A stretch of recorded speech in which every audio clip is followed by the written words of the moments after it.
नमस्कार दोस्तों, analyser app में आपका स्वागत है। अभिनंदन स्वीकार कीजिए। चलिए दोस्तों, हम आज सुंदर के पर्यायवाची शब्द पे चर्चा करेंगे। हम 2000 शब्दों पर्यायवाची शब्दों का सीरीज प्रारंभ किए हैं, जिसके अंतर्गत आज का हमारा जो लेक्चर है सुंदर। देखिए, सुंदर सुंदर को दोस्तों चारू भी कहा जाता है। चारू चारू चंद्र की चंचल किरणें, है ना। तो चारू में जो सुंदरता की जो किरण है, तो इस चारू वहां पर चारू का परिप्रेक्ष्य क्या है? सुंदरता से लिया गया है। सुंदर एक भाववाचक संज्ञा है। अलग अलग डायमेंशन में सुंदर के पर्यायवाची शब्द निकाले जा सकते हैं। जैसे चारू, तो चारू भी एक क्या है?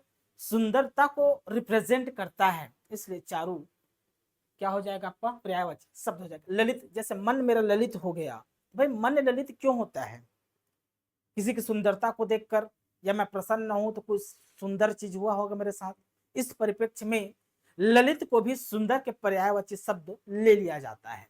ठीक, ललित से ही ललाम बना है। ललित ललाम ऐसे बोला जाता है। तो ललित और ललाम ये दोनों सुंदर के पर्यायवाची शब्द हैं, ललित और ललाम। ठीक ना। दूसरा, रमणीक, किसी को देखकर दोस्तों, किसी को देखकर मेरा मन आनंदित हो गया या प्रसन्नित हो गया। रमणी के मतलब होता है प्रसन्नित होना, प्रसन्न होना। जैसे हम प्रसन्न होते हैं, तो प्रसन्न होना एक सुंदरता के भाव को रिप्रेजेंट करता है। भाई मैं प्रसन्न हूं, मेरा मन प्रफुल्लित है, तो कहीं ना कहीं एक सुंदरता के भाव को रिप्रेजेंट कर रहा है। इस परिप्रेक्ष्य में जो रमणीक है या रम्य है या रमणी है, तीनों एक शब्द याद रखना है एक साथ। रमणीक, रम्य, रमणीय। इस परिप्रेक्ष्य में दोस्तों, क्योंकि सुंदर एक भाववाचक संज्ञा है, इसलिए इसके पर्यायवाची शब्द में ऋण हो जाते हैं। राइट। रुचिकर, अब किसी चीज में मेरा रुचि मतलब किसी कुछ चीज को मुझे करने में अच्छा लगता है। अच्छा लगता है मतलब क्या हो? सुंदर चीज है वो, तभी तो मैं कर रहा हूं ना। तो मैं रुचिकर मतलब करने योग्य है वो। तो इस परिप्रेक्ष्य में, क्योंकि कोई चीज सुंदर कोई चीज नहीं है, एक भाव है। इस भाव को बताते हैं। तो भाव अलग अलग तरीके से, जैसे वो चीज मेरे को अच्छा लग रहा है, सुंदर है ना। कुछ चीज मेरे मन को प्रफुल्लित कर दिया, मतलब वो चीज सुंदर है। एक भाव को रिप्रेजेंट करता है। ठीक ना। तो रुचिकर, जिसमें मैं इंटरेस्ट लेता हूं, मतलब वो चीज सुंदर है। तो रुचिकर या रुचिर भी बोला जा सकता है। तो रुचिकर और रुचिर ये सुंदर के पर्यायवाची शब्द में रूढ़ हो जाती है। मोहन, जैसे मेरे मन को मोह लिया। मैं भाई वो सुंदर होगा तभी तो मेरे मन को मोह लिया। तो मोहन भी कहा जाता है। मनोहर, मेरे मन को हरने वाला। तो कोई सुंदर चीज है, सुंदर कन्या है, तभी तो मेरे मन को हरेगी ना वो।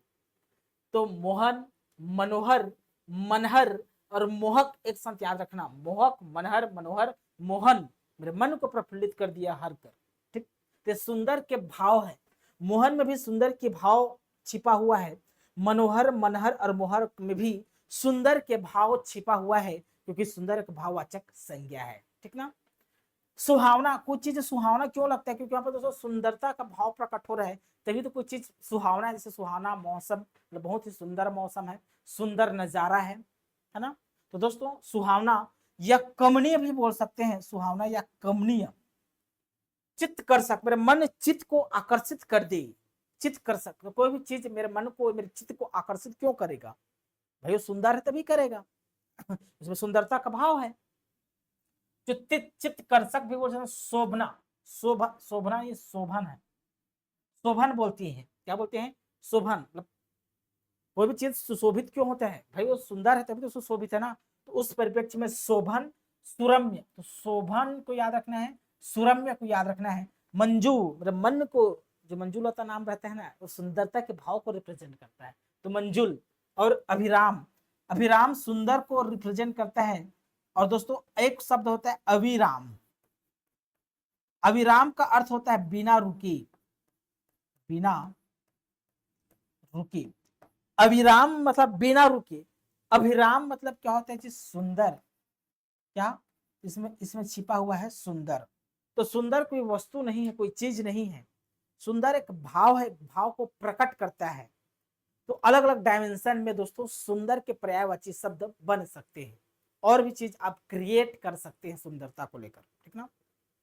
तो बहुत बहुत धन्यवाद। Thank you.